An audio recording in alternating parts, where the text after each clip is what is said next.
Picture this. You are so broke that your bank account is starting to look like a forgotten ghost town. That was me. So I did what any sane, rational, and slightly desperate person would do. I took on 5 freelance gigs at the exact same time. Was it a genius move or the stupidest decision of my entire life? Well, let us just say it was an experience, and I am here to spill all the tea. So, what were these 5 magical gigs? First up, we had the I need it yesterday corporate copywriting client. Think soul-crushing PowerPoints and endless revisions. Gig number 2 was a trendy startup that wanted me to be their social media guru, which basically meant making memes and pretending I understood TikTok trends. Gig 3 was a local bakery needing dreamy product descriptions for their artisanal sourdough. Spoiler alert, I ate a lot of carbs for research. Gig 4 was a technical writing project for an AI company, making me feel like I was writing a user manual for a friendly robot overlord. And finally, Gig 5, ghostwriting a self-help book for an influencer whose biggest problem was which filter to use. A truly diverse portfolio of chaos. Would you not agree? The first week felt like I had main character energy. I was a freelancing machine fueled by caffeine and sheer audacity.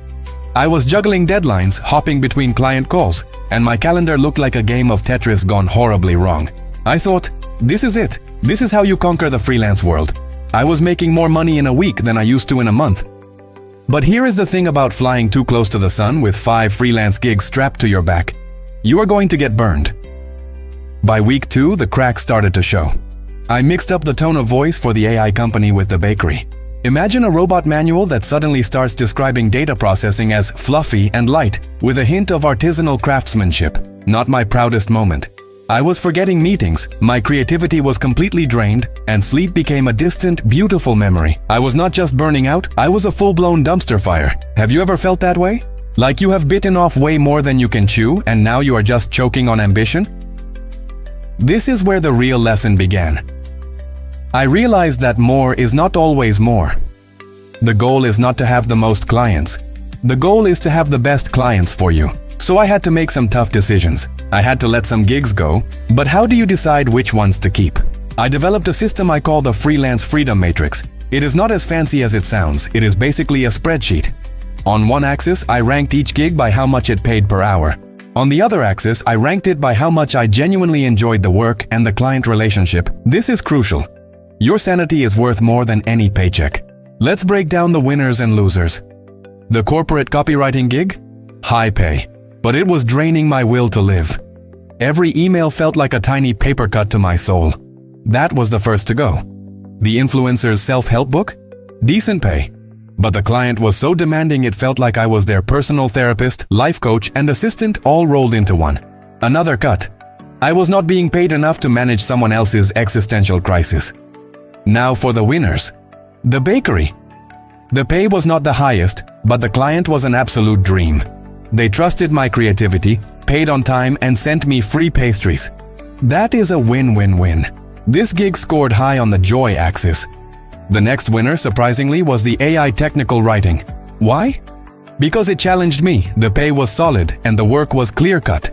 There was no emotional labor, just straightforward tasks and a respectful team. It was a perfect fit for my analytical side. The social media gig for the startup was somewhere in the middle, but I ultimately decided to keep it because it had massive potential for growth and was genuinely fun. So, what won big? It was not the gig that paid the most.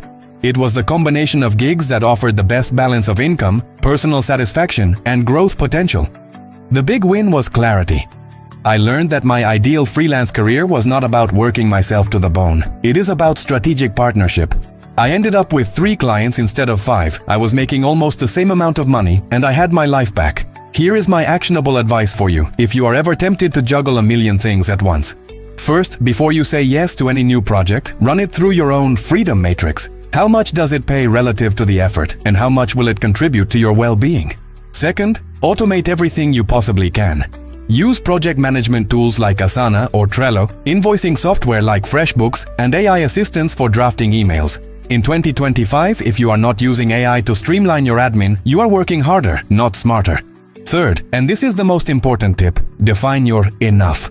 How much money is actually enough for you to live comfortably and meet your goals? Chasing an infinite number of clients is a recipe for disaster. Knowing your number gives you the power to say no. Saying no is a freelancer's greatest superpower. It protects your time, your energy, and your sanity. So, was taking on 5 gigs at once a mistake? Absolutely. Would I do it again? Probably not. But the lessons I learned were invaluable. It forced me to define what I truly want from my career and gave me the tools to build a sustainable, profitable, and genuinely enjoyable freelance business. It is not about the hustle, it is about smart, intentional work. What is the craziest work situation you have ever put yourself in? Let me know in the comments below. I would love to hear your stories of glorious triumph or epic failure. We are all just figuring it out after all. Thank you so much for watching. If you found this helpful or at least mildly entertaining, do me a favor and hit that like button and subscribe for more freelance real talk. It helps the channel more than you know. Stay smart, stay sane, and I will see you in the next video.